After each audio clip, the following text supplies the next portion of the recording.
할렐루야. 오늘도 우리와 함께 하시며 우리의 구원자가 되시는 하나님을 찬양하며 예배 가운데 하나님께서 우리 한 사람 한 사람을 만져주시길 축복합니다. 자, 오늘 우리는 사마리아 여인이 만났던 그 예수님을 통해서 우리도 함께 예수님을 만나보려고 합니다. 어느 날 예수님께서 사마리아 여인을 찾아오셨습니다. 아무도 돌아다니지 않는 그 뜨거운 한낮에 홀로 나와서 우물가에서 물을 깃고 있는 여인이 있었습니다. 그것만 봐도 그 여인이 얼마나 외롭고 고달픈 인생을 살고 있는지 우리는 짐작할 수 있습니다. 예수님은 바로 그 여인을 만나기 위해서 일부러 사마리아에 오신 것입니다. 그리고 예수님은 그 여인을 만났을 때 이미 그 여인의 모든 과거를, 그 여인의 삶을 꿰뚫어 보고 계셨습니다. 이미 그 여인은 남편을 5이나 거쳤고 지금 또 다른 남자와 살고 있는데 그 남자도 역시 정식 남편은 아닙니다. 그냥 말 그대로 메마르고 험악한 인생을 살고 있는 중입니다. 자신을 처음 보는 순간 자신에 대해서 모든 것을 다 알고 있는 이 사람. 그런데 예수님은 이 여인을 두고 그런 삶에 대해서 가타부타 말씀이 없으십니다.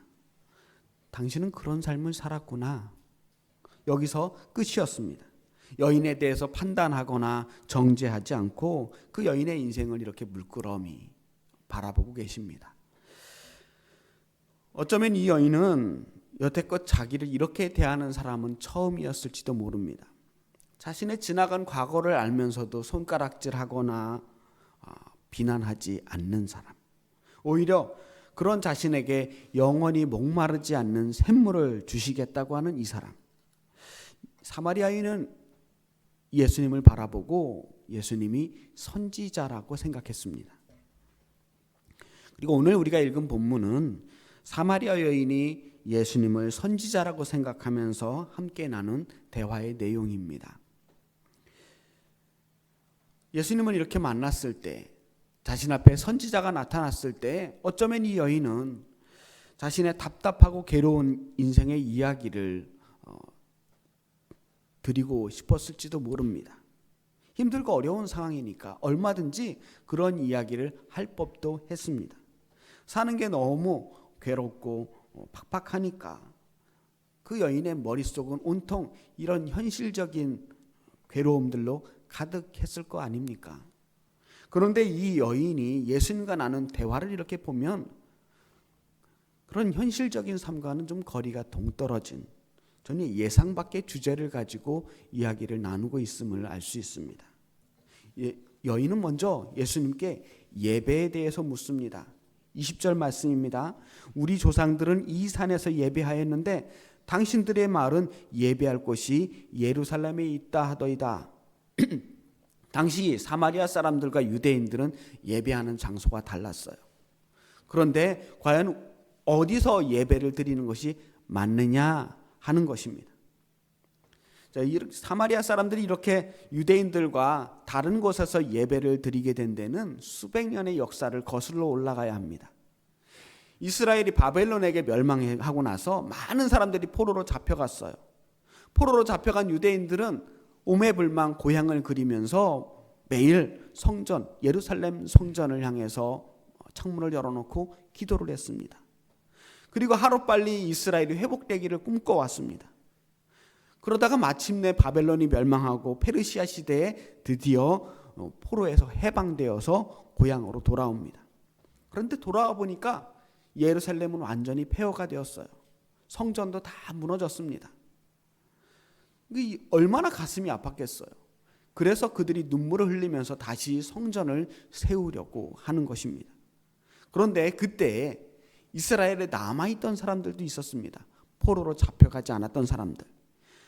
이 사람들은 오히려 그 땅에서 이방인들과 섞여 살면서 그들과 함께 결혼하고 이방인의 종교와 문화를 들여와서 그곳에서 함께 어우러져서 살고 있었습니다.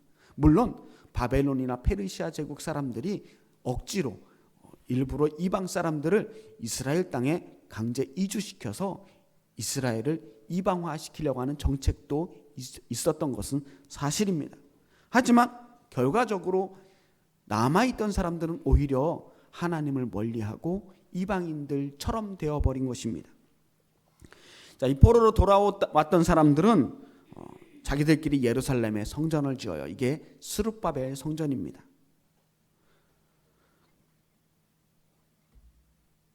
이 성전을 지을 때 사마리아 사람들도 자기들도 그 성전 짓는데 좀 힘을 보태게 해달라고, 끼워달라고 요청을 하는데, 이 포로로 돌아온 사람들은 이 사람들을 유대인으로 인정하지 않아요. 당신들은 이미 순수함을 잃어버렸다. 당신들은 유대인이 아니다라고 배척합니다. 그래서 이때부터 유대인과 사마리아 사람들이 완전히 멀어지게 됩니다. 예루살렘 성전을 예루살렘에 이렇게 지었을 때 사마리아 사람들은 그리심 산에 자신들의 산당을 짓습니다. 그리고 그곳에서 따로 예배하고 서로 상대 지역에 접촉하지도 말고 상대하지도 말라고 그렇게 대를 이어서 원수처럼 지내게 되는 것입니다. 그 역사가 흐르고 흘러서 예수님 시대까지 오게 된 거예요. 자, 지금 사마리아 여인이 질문하는 이 짧은 질문은 그저 물 길러 온 동네 아낙네가 할 법한 질문은 아닙니다. 그냥 주님께, 주님, 내 인생 왜 이렇게 힘듭니까? 어떻게 하면 이 인생의 문제를 해결할 수 있습니까? 이런 질문을 하지 않았다는 거예요. 사마리아 사람과 유대인들 간의 이 수백 년 묵은 갈등과 미움에 대한 이 근본적인 질문이에요. 그리고 신앙생활의 근본에 대한 문제를 지금 질문하고 있는 겁니다.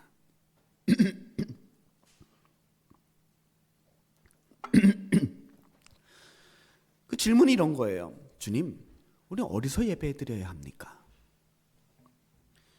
사마리아 사람들은 그리심산에서, 유대인들은 예루살렘 성전에서 예배드리는데 서로 자기 말이 맞다고 하는데 과연 누구 말이 맞는 겁니까? 여인은 이 예배의 문제를 굉장히 심각하게 생각했던 거예요. 분명 다른 문제들도, 다른 해결해야 될 많은 문제들이 있었을 겁니다. 그게 어쩌면 더 절박했을지도 몰라요. 하지만 그런 모든 인생의 문제들을 자기 힘으로 해결할 수 없다는 걸 알았습니다.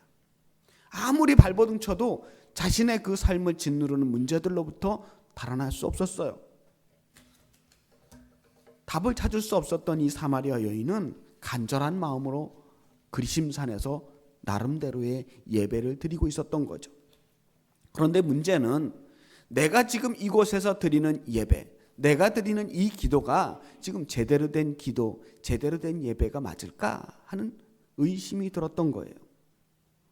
어렸을 때부터 조상 때부터 이곳에서 예배 드리면 된다고 해서 드리기는 하고 있는데, 내가 믿는 믿음에 대해서, 내가 믿는 이 신에 대해서 확신이 없고, 내가 드리는 예배에 대한 확신이 없기 때문에 열심은 있지만 불안한 거예요. 이게 그 여인의 가장 큰 걱정이었습니다. 그리고 예수님께서는 이 여인의 이런 갈급함, 예배에 대한 간절함을 아셨던 거예요. 예수님께서 대답하십니다. 내 말을 믿으라. 내 말을 믿으라. 이 내 말을 믿으라라고 하는 이 예수님의 이 표현은요, 성경에 딱 한 번 나오는 표현입니다. 예수님은 진심으로 이 여인을 위로해 주고 싶었어요. 이 여인에게 믿음을 주고 싶었습니다. 이제 당신이 가지고 있는 그 모든 염려와 걱정을 내려놓아라. 나를 신뢰해봐라. 내가 지금 하는 말을 한번 믿어보아라 라고 말씀합니다. 그리고 이렇게 말씀하십니다. 예수께서 이르시되 여자여 내 말을 믿으라. 이 산에서도 말고 예루살렘에서도 말고 너희가 아버지께 예배할 때가 이르리라. 이 산에서도 말고 예루살렘에서도 말고, 그리심산이든 예루살렘 성전이든 중요한 것은 장소가 아니라는 겁니다. 어디서 예배를 드리느냐 하는 게 문제가 아니라 누구에게 예배를 드리느냐 하는 것이 정말로 중요하다는 거예요. 당신이 지금 저 아버지 하나님께 예배를 드리고 있는가? 지금 사마리아 사람들, 유대인들이 서로 싸우는 것은 어디가 진짜 거룩한 곳이냐, 어디가 정말 성전이냐, 우리가 어디에서 드려야 하나님께서 우리의 예배를 받으시느냐 하는 문제였습니다. 그런데 하나님은 특정한 장소 위에 임하시는 분이 아니라는 거예요. 하나님 아버지는 장소에 매여 계신 분이 아닙니다. 건물이 교회가 아니고 장소가 거룩한 것이 아닙니다. 22절 말씀 보면 너희는 알지 못하는 것을 예배하고 우리는 아는 것을 예배하노니 이는 구원이 유대인에게서 남이라. 정말 심각한 문제는 장소 문제가 아니었어요. 사마리아 사람들의 예배는, 그리심산에서의 이 예배는 하나님을 향한 예배가 아니었던 거예요. 그들은 자기가 지금 누구에게 예배드리는지도 모른 채 그저 열심히 예배의 형식을 갖춰서 예배 흉내를 내고 있었던 겁니다. 열심은 있지만 방향이 없을 때 그것을 맹목이라고 합니다. 대상이 없는 열심은요, 자기 만족에서 끝나게 돼요. 난 열심히 기도했으니까, 난 정말 정성을 다했으니까 그것으로 충분히 자기 위안이 되는 겁니다. 난 할 만큼 했어. 내가 얼마나 정성을 다했는데. 그게 바알신이 되었든지 옥황상제가 되었든지 산신령이 되었든지 그건 중요하지 않은 거예요. 난 정성을 다했다. 난 최선을 다했다. 누가 듣든지 들어주시겠지. 이런 막연한 기대를 가지고 예배를 드리는 겁니다. 무슨 보험 들어놓는 거랑 비슷한 거예요. 누가 되었든 나의 이 정성 가득한 이 기도를 누가 됐든 들어주시면 누가 되었든 응답해 주시겠지라고 하는 이 바람이 있었던 거죠. 그리심산에서 예배는 그랬던 거예요. 사실 그곳에서 물론 여호와 하나님을 향한 제사도 있었습니다. 하나님을 예배하긴 했지만 그러나 그곳에서 온전히 하나님만 예배한 게 아니에요. 거기 제단이 있잖아요. 그 제단 위에는 하나님께 드리는 제사만 드린 것이 아니라 바알신, 아세라신, 온갖 우상들에게 바쳐지는 우상에 대한 제물도 함께 드리게 되었던 겁니다. 그렇게 온갖 종교들이 혼합되어서 드리는 그 제사, 내가 누구에게 예배드리는지도 모른 채 그렇게 열심만 있는 예배는 잘못된 예배라고 말씀하고 계십니다. 막연한 기대는 믿음이 아닙니다. 믿음은 분명한 대상이 있어야 돼요. 믿음이라고 하는 이 말 자체가 목적어를 분명하게 가지고 있어야 돼요. 그냥 믿음이 어떤 따로 떨어져서 하나가 존재하는 게 아닙니다. 누구를 믿느냐, 누구에 대한 믿음이냐, 무엇을 믿느냐, 항상 이 목적어가 있어야 된다는 거예요. 예수님께서 이어서 말씀하십니다. 아버지께 참되게 예배하는 자들은 영과 진리로 예배할 때가 오나니 곧 이때라.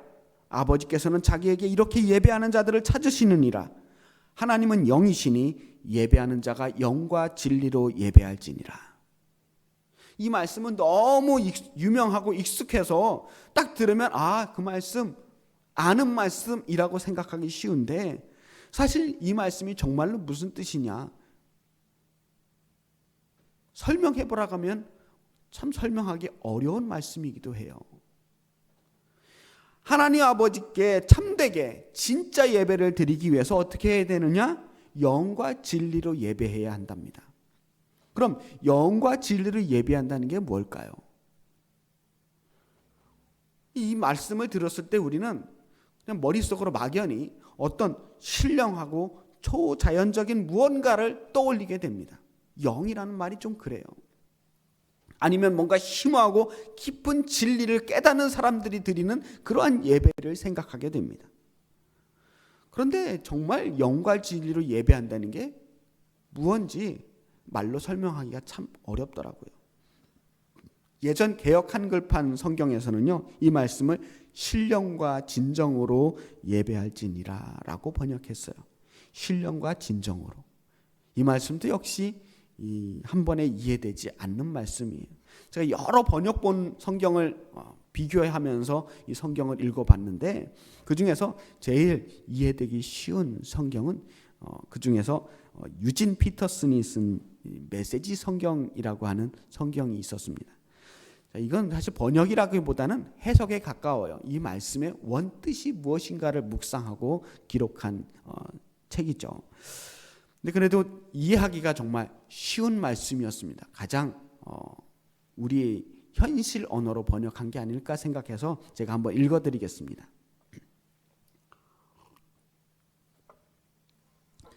하나님 앞에서 중요한 것은 너희가 어떤 사람이며 어떻게 사느냐 하는 것이다. 너희가 드리는 예배는 너희가 영으로 진리를 추구하는 예배여야 한다.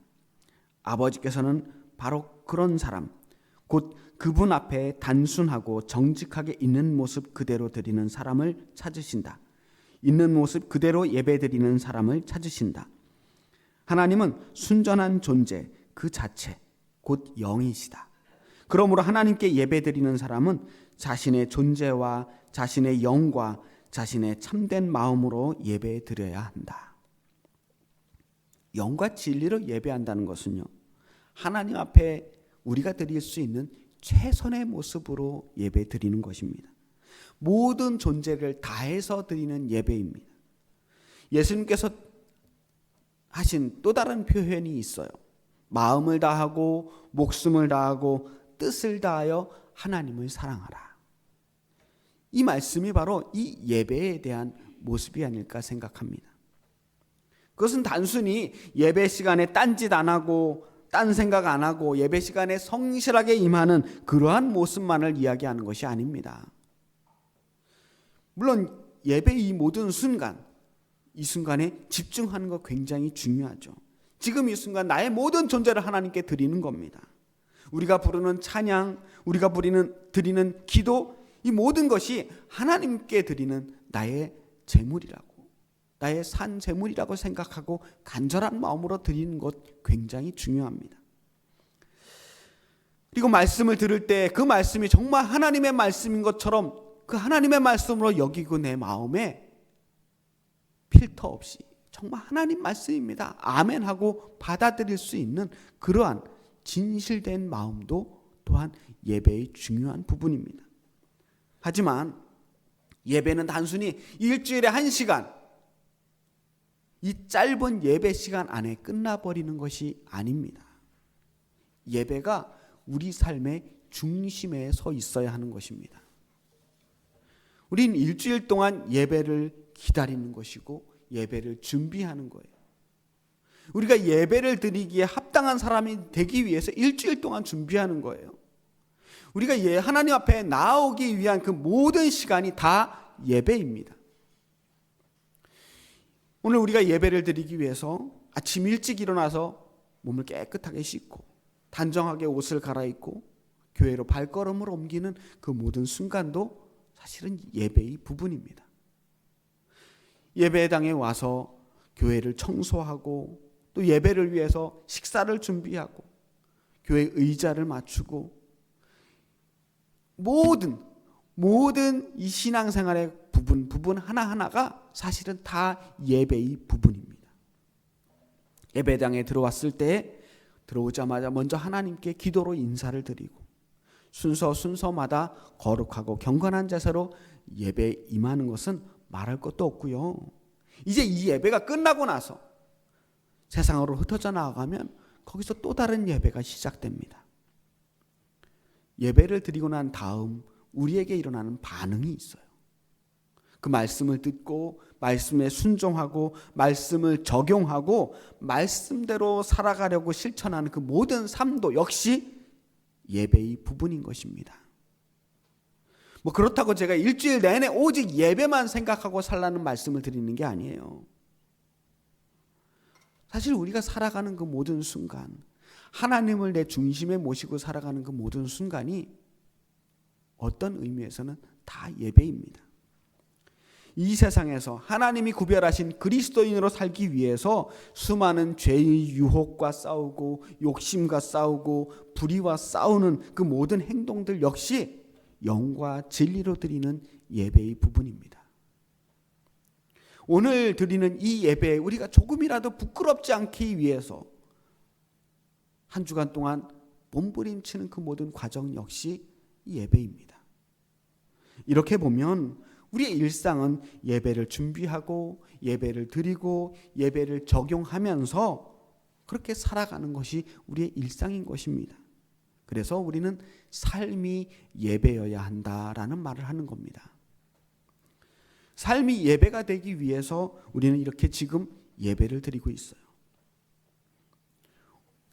주일 아침에 이렇게 주님 앞에 나와서 이 짧은 시간 예배하는 것은 어떻게 보면 그런 우리 삶이 예배라는 차원에서 보면 너무나도 작은 것으로 보이겠지만 사실 이 순간은 그 모든 예배, 이 삶이 예배가 되기 위한 모든 예배의 출발점이자 도착점이 됩니다. 그래서 중요한 거예요. 예배를 위한 우리의 준비는 지금 이 순간 우리가 예배를 잘 드리기 위해서 준비하는 것이고요. 지금 이 예배를 우리가 정말로 최선을 다해 잘 드려야 이 받은 은혜를 가지고 한 주간 동안 믿음으로 살 수 있기 때문입니다. 영과 진리로 예배한다는 것은 지금 드리는 이 예배를 진정성 있게 진심으로 내 앞에서 우리와 함께 하시며 이 시간 이곳에 임재하셔서 우리의 예배를 받으시는 그 하나님을 대하듯이 정말로 진정성 있게 하나님께 예배 드리는 것입니다. 몸가짐도 마음가짐도 진정성이 있어야 한다는 겁니다. 그래서 하나님이 정말 이곳에 계심을 믿으면서 그분을 향해 우리의 영혼과 마음과 몸과 모든 정성을 집중하는 것, 집중하는 시간이에요. 하나님께 집중하는 시간. 다른 사람들 눈길을 빼앗겨서는 안 돼요. 사람들 보는 게 아니라 하나님 바라봐야 합니다. 예배는 또한 설교가 중요하다고 생각하겠지만 설교를 듣는 시간이 아니라 하나님을 만나는 시간이에요. 예배를 통해 은혜를 받았다라고 하는 것은 오늘 내가 참석했던 예배가 내 마음에 들었다라고 하는 것이 아닙니다. 오늘 선포된 말씀이 내 생각과 같았다라는 것을 확인해서 은혜를 받은 게 아닙니다. 이 예배 속에서 내가 하나님을 만났다. 하나님이 나를 만져주심을 느낄 수 있었다. 하나님께서 지금 나와 함께 하심을 믿을 수 있었다. 정말로 이곳에 하나님이 계심을 믿는 사람들은 그냥 이 자리에 앉았다가 돌아가기만 해도 그 순간에 하나님의 임재를 경험할 수 있는 겁니다. 이미 지금 이 순간 이곳에 임하는 하나님과 더불어 있는 이 순간만으로 이미 우리는 은혜 안에 있게 되는 것입니다. 예배당에 들어오면서 여러분들은 주님의 품 안으로 들어오신 거예요. 그리고 예배당을 나가면서 오늘 우리가 만난 그 하나님을 가슴에 품고 세상으로 나가는 겁니다. 사마리아 여인은 이제 어디서 예배를 드리느냐 하는 것보다 영과 진리로 예배하는 것이 더 중요하다는 것을 깨닫게 됩니다. 그 깨달음을 얻었을 때 이제 정말로 하고 싶었던 이야기를 하게 됩니다. 그리스도에 대한 이야기예요. 메시아 곧 그리스도라 하는 이가 오실 줄을 내가 아노니 그가 오시면 모든 것을 우리에게 알려주시리이다. 그동안 대대로 듣고 배웠던 한 존재, 구원자, 메시아가 우리에게 오시면 이 모든 삶의 어려운 문제들이 깨끗하게 해결될 것을 믿고 기다리는 이 여인의 바람이 있었어요. 가장 궁극적인 기다림, 메시아에 대한 소망을 주님께 이야기합니다. 그때 예수님은 이 여인에게 이렇게 말씀합니다. 내가 그다. 내가 그리스도다. 네가 그렇게 기다리고 있던 메시아가 바로 나다라고 말씀합니다. 처음이었어요. 자신의 입으로 직접 내가 그라고, 내가 당신이 기다리고 있던 그리스도라고 말씀하신 게 이때가 처음이었습니다. 예수님께서는 이 여인의 진심을 아셨던 거예요. 정말로 영과 진리로 예배하고 싶었던 이 여인의 마음, 진실로 가슴 깊이 그리스도를 원했던, 구원자를 원했던 이 여인의 그 마음을, 진심을 아셨기 때문에 그렇게 반응하신 겁니다.